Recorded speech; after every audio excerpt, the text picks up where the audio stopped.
Another week has gone by. It is Mobility Monday. This week we're going to be working on our neck. If you have a shoulder injury and you can't get behind here, that is okay.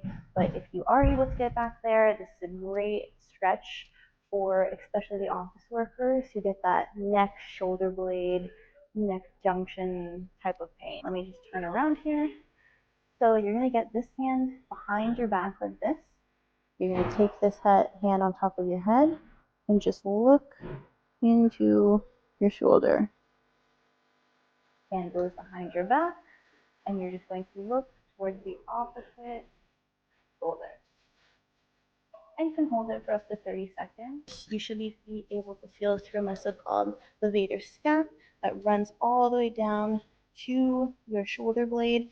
That really helps lengthen that muscle and work out any of those kinks that you have in there. That's it for Mobility Monday. We will catch you guys again next week.